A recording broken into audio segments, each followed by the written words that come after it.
Morning, Reverend Terry Steinberg, and her conversation with us is everything, question mark. Anything.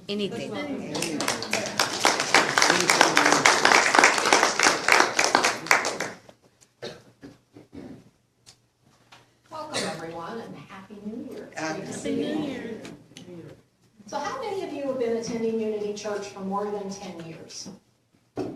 Okay, so a few of you. So today's talk might sound, parts of it might sound a little bit familiar, because 10 years ago I gave my very first talk here. And it was based on this same premise. And it seemed like a perfect time to kind of bring it back to life, to go a little deeper into it. I would do anything for love. I would do anything for love. I would do anything for love. But I won't do that. How many remember Meatloaf? In this song, I would do anything for love. And for those of you that don't remember Meatloaf, perhaps you remember the thought-provoking commercial that used the same song. The commercial shows this man doing amazingly loving things for his girlfriend, above and beyond the Call of Duty kinds of things. The scenes are so sweet and loving. And then she reaches for his pop. And the commercial screeches to a halt. The man takes off, running down a darkened alley, clutching his can of pop. What an image! We have something that we cling to, something that we're resistant about letting go of. We don't simply say, yeah, I'm not quite ready to let go of this. Instead, we take off, fleeing down the darkened alley, clutching our can of pop, thinking that it will give us what we thirst for. And I think most of us have something that we hang on to in that way. Some perception, some belief, some idea, some knee-jerk reactiveness or pattern, perhaps an addiction. And we don't take the time to just pause and say, okay, maybe I'm just not ready to let go of this. You run away. I would do anything for love. Let go of this negative attitude? No way. I had a horrible life. I deserve this negative attitude. Forgive? Impossible. Their actions are unforgivable. Let go of this thing that brings pleasure to my life? Forget it. I'm not doing that. According to Buddhist teachings, the root of all our suffering is attachment. And they're not talking about just attachment to material possessions or things that we hang on to in the earthly world, but those ideas, beliefs, and perceptions that we're clinging to. Lao Tzu said, in pursuit of knowledge, every day something is acquired. In pursuit of wisdom, every day something is dropped. And Jesus says in Luke, if people want to follow me, they must give up all the things they are clinging to. And when I think of Jesus, I think of love. He embodied love. And so we can look at this quote in a different way. We can say, if people want to follow love, if people want to open to love, they must be willing to let go of all the things they're clinging to. In the Afghan tongue, the verb to cling is the same as to die. Take a moment and let that sink in. The verb to cling is the same as to die. There's a story that illustrates this beautifully. It's said that monkey hunters in India have a foolproof way of capturing monkeys. They haul out a coconut and they place candy inside. They make the hole just big enough that the monkey can squeeze in his empty hand but it's not quite large enough for him to pull out his hand when he's clutching on to a fistful of candy. So they stake the coconut in the ground, and they wait. Just a matter of time before a monkey comes along and reaches in to grab his prize, only to discover that with a fistful of candy, he is stuck. He has two choices. He can hang on to the candy and be captured, or he can let go and be free. Most often, they choose to hang on to the candy, and it costs them their lives.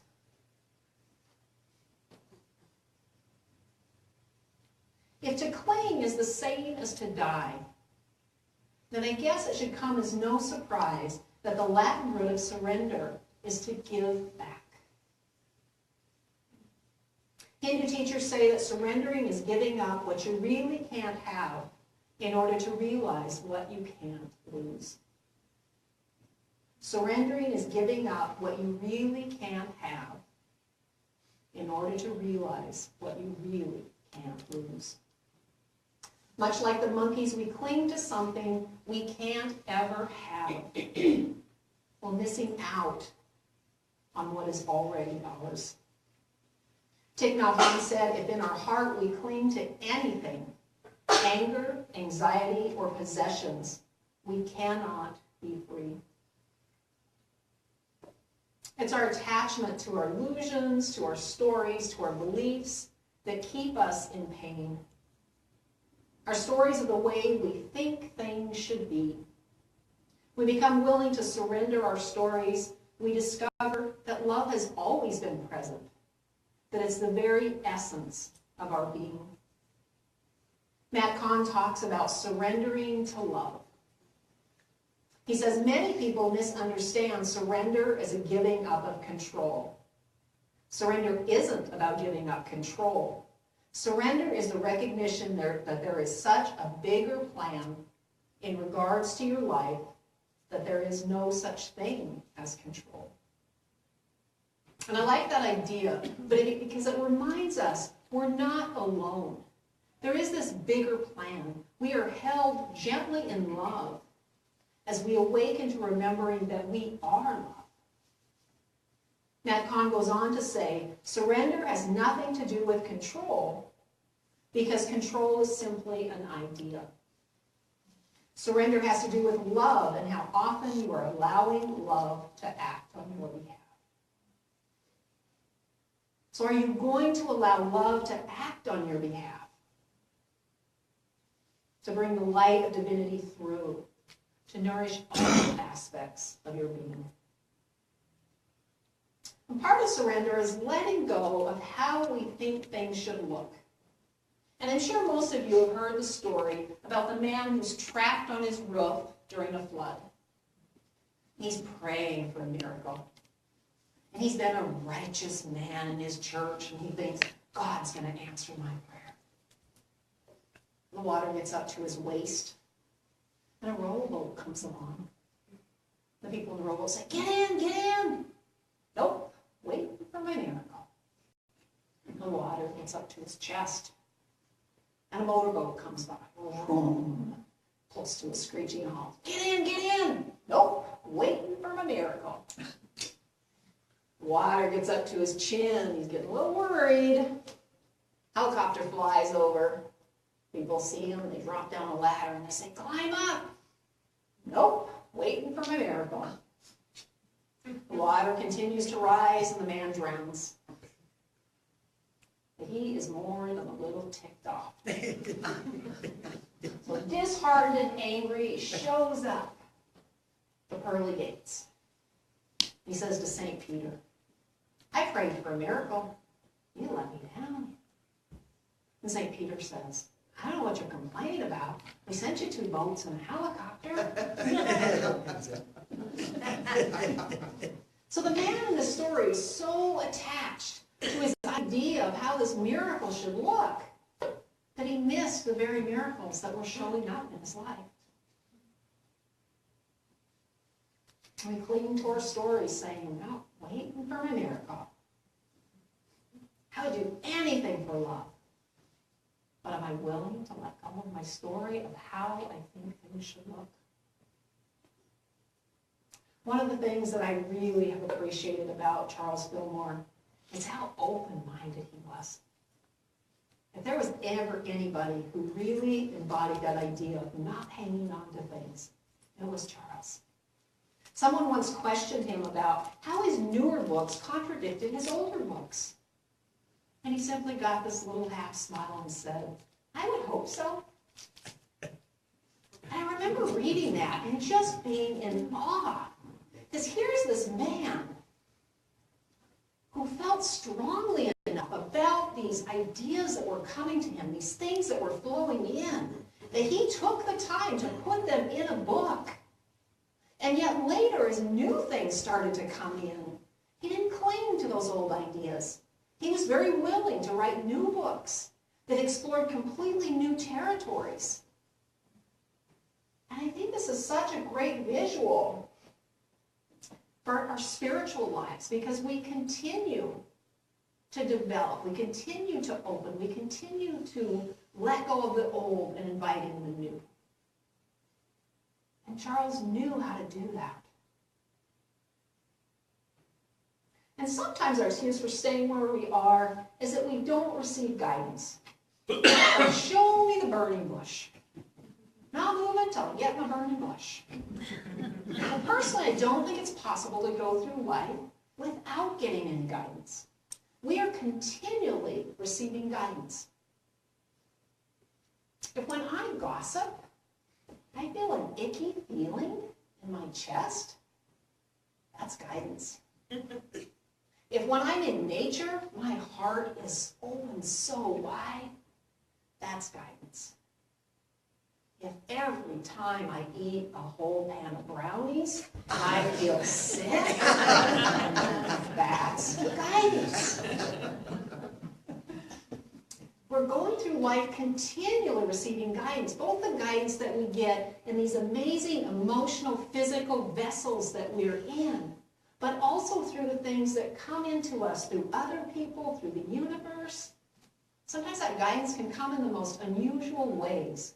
Sometimes when I prayed for guidance about something, I'll be driving along and there'll be a billboard. There'll be the answer to what I was praying for.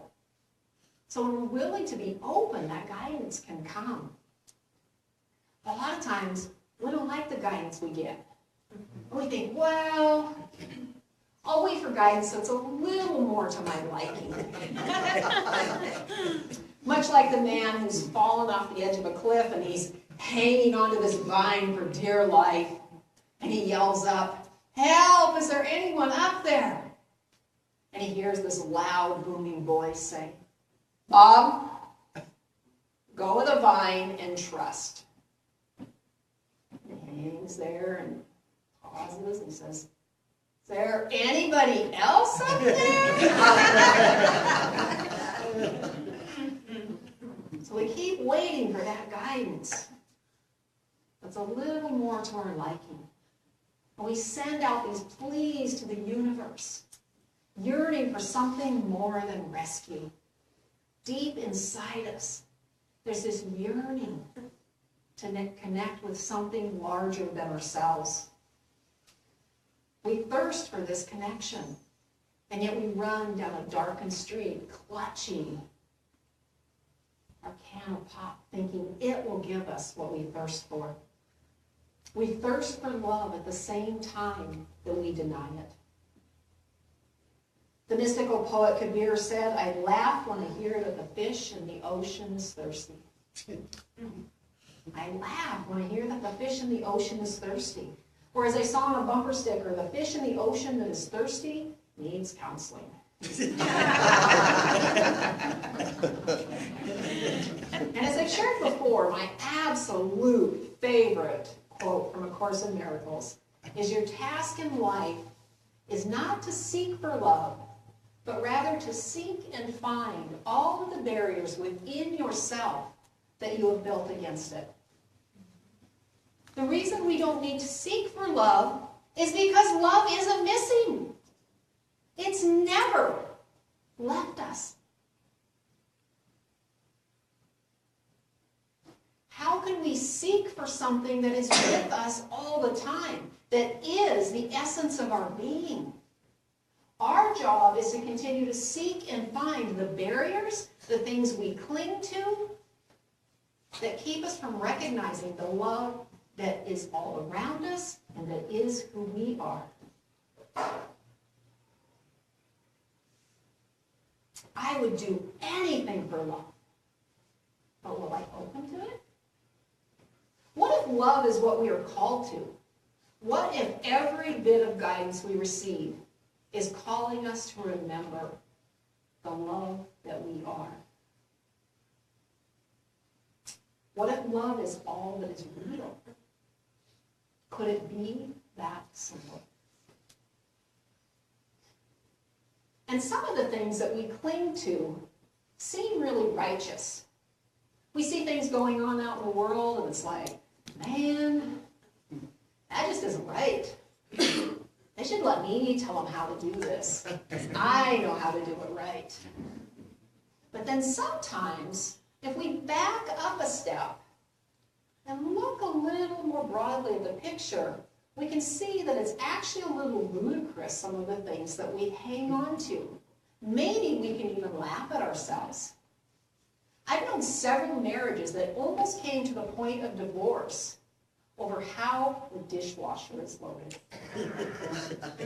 Yeah, I think most of us can smile and laugh about that, because I think a lot of us have those kind of things where we think, my way's the right way.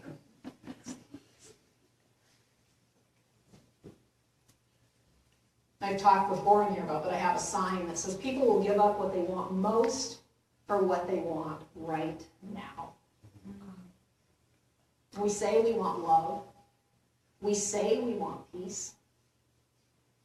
But dang it, that dishwasher better be loaded right.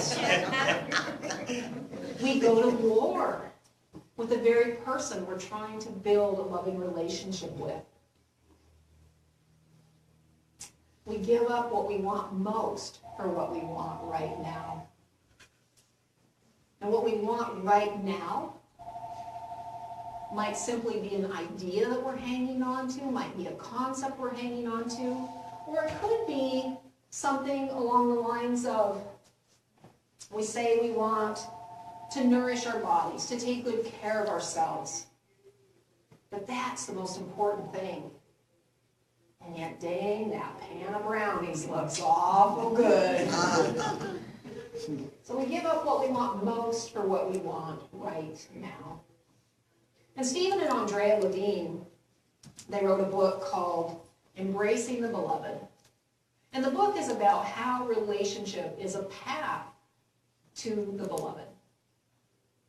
And they talk about how early in their marriage they recognized that they both had the ultimate same goal. They wanted to open their hearts to love and to intimacy with each other. And yet they also became aware that there were times when they'd get caught in their opinions. And they would have this push-pull going on. Well, my opinion is right. Oh, no, my opinion is right. And they started to really watch animals and that nonverbal communication that animals have. And they thought, okay, well, let's come up with and they called them responders. And the responders were simply about ways to non-verbally communicate with each other the bigger picture. And so if they noticed they were caught in that push-pull of opinions, whoever noticed it first would simply place their hand on their heart. And this was symbolic not only to themselves, but also to their partner. We're on the same team here. We both want the same thing. Let's drop back into our hearts. And I like these ideas of having a responder, having those nonverbal communications where we can just take a moment. It gives us an opening to stop and pause for a minute and pay attention to, is this really what I want? Ultimately, is this what I desire? There's a wonderful line in A Course in Miracles that says, do you prefer that you be right or happy? Do you prefer that you be right or happy? And I've heard that many times in other contexts. Do you want to be right or do you want to be happy? And that sounds like a no-brainer. Oh, of course we want to be right.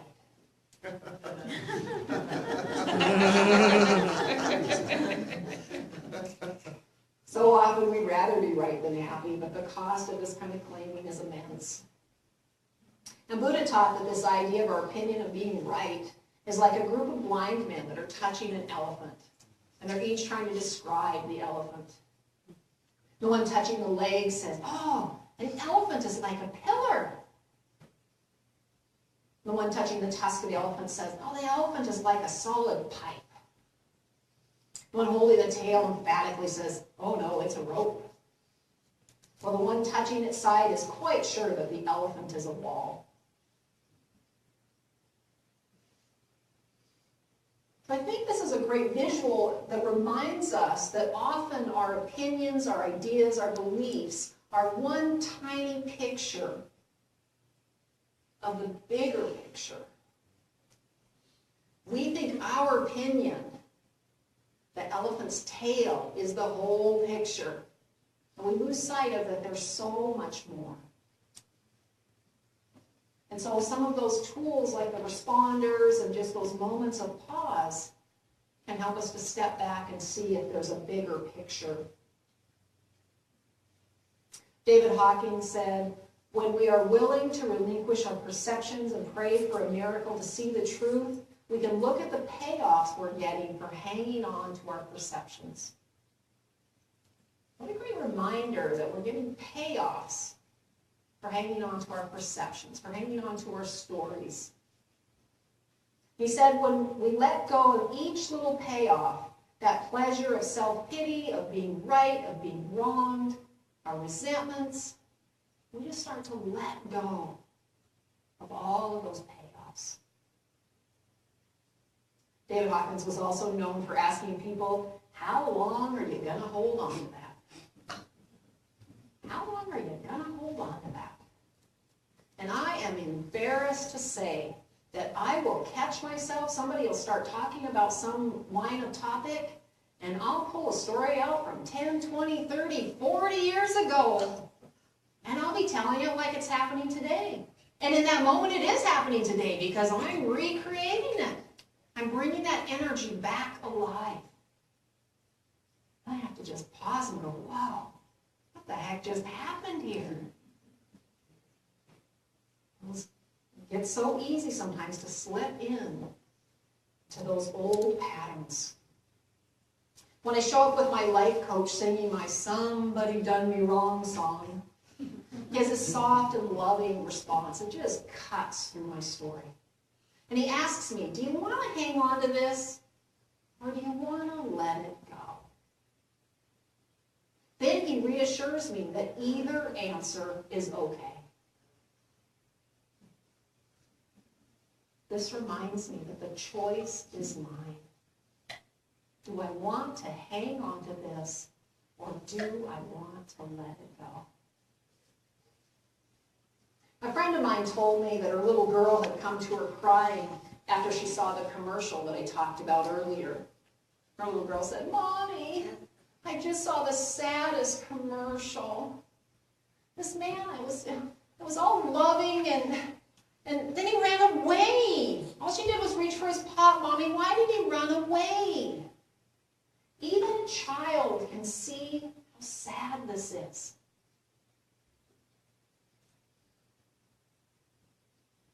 I won't give up my pot pan. What else is this silly that we won't give it up for the very thing we say we desire? How do we get so confused about what is truly precious in our lives? I would do anything for love. I would do anything for love. I would do anything for love, but I won't do that. Charles Fillmore recognized the importance of spiritually guided release to clear away the old and to make room for the new. In his book, The 12 Powers, the 12th power is renunciation. It's about elimination, release, letting go, And every time there's a word that, that I feel like I know what it means, but I'm not quite sure, I like to look it up, and I'm always amazed at the depth of some of these meanings. And the definition of renunciation, to renounce something means to stop obeying or following it. To renounce something means to stop obeying it or following it. That word obey is a powerful word. Think about the things that we were taught as children, the things that were passed down to us, that we've just carried forward in our lives, still obeying those same things that we were taught. To renounce it means to stop obeying it or following it. So what would happen if we began to question, what if this might not be true? Or what if there might be a bigger truth? And these concepts of letting go and renunciation are found in many of the spiritual traditions. Many Christians give up something for the period known as Lent. Muslims fast each year during the 40 days of Ramadan. And Lama Sirada said, when done in a spiritual or religious context, letting go is more than a random act. It's called renunciation, and it implies letting go of all earthly satisfaction in return for a closer connection and alliance with the divine. And that's where we get to the heart of the matter. A closer connection and alliance with the divine. Charles Fillmore said, you must learn to let go, to give up, to make room for the things you have prayed for and desired. I'm going to say that again because I think it's important. You must learn to let go, to give up, to make room for the things you have prayed for and desired. He recognized that if we want the things that we're praying for, the things that we say we desire more than anything else to come in, we have to make room for those things. We have to be spacious. If we're clinging to things and our arms are full, there's no room for anything else to come in. It's much like the teapot story, where the master is pouring a cup of tea for his student, and he continues to pour and pour and pour, and the cup is overflowing and spilling onto the table. And the student jumps up and he says, Master, Master, the cup is full. There's no more room for anything else. And the master says, ah, yes. And so it is with you. When your mind is full, there's no room for anything new to come in. Emma Children said, the truth you believe and cling to makes you unavailable to hear anything new. The truth you believe and cling to makes you unavailable to hear anything new. And last week at the Burning Bowl ceremony, Culver talked about how we can become a house divided against itself. And that really resonated with me, and I think it fits in with this talk. In the same way that we go to war with others, saying, oh no, I lace the right way. The dishwasher needs to be loaded this way. We also become at war with ourselves. We become a house divided. We say we want one thing, but it's the most important thing in our lives, where we consistently make choices and cling to things that lead us in the opposite direction. One of the most courageous decisions we will ever make is to become gentle and tender with ourselves, to learn to love ourselves and let go of what is hurting our heart and soul. One of my favorite stories comes from Hafiz, a Persian poet. A young woman came to him and said, how do you know if somebody knows God?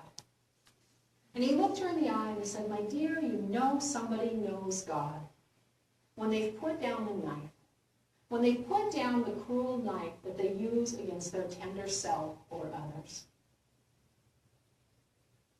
So how do we know when we know God? How do we know when we know love? We know because we have laid down the knife that we have used against our tender self and others. Leo Buscaglia said, "Let go. Why do you hold on to the very thing that keeps you from hope and love?" So perhaps it's time to ask ourselves, what am I clinging to that keeps me from the very thing I desire? What am I clinging to that keeps me from what's already mine? Do I want to hang on to this, or do I want to let it go? So I invite you this week to simply pay attention, to create some pauses in your day, whether it's through a responder, or putting your hand on your heart, giving yourself a little hug, just pausing in the moment and asking yourself, do I want to hang on to this, or do I want to let it go? Remembering that either answer is okay. This isn't about getting it right. It's not about doing it perfectly. It's about creating some spaces to begin to question the things we've been clinging to. That's all it's about. It's not one more way to beat ourselves up, but simply to create some pauses in our day. Do I want to hang on to this, or do I want to let it go? And I'd like to close with a quote by Shakai that I think really captures the essence of what I'd like to leave you with. It says, "I simply let go of the clinging and wait and watch to see what the universe brings. How awesome is that?" I simply let go of the clinging and wait and watch to see what the universe brings. How awesome is that?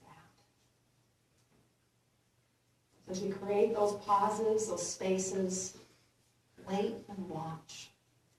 See what the universe brings you. And then say to yourself, how awesome is that?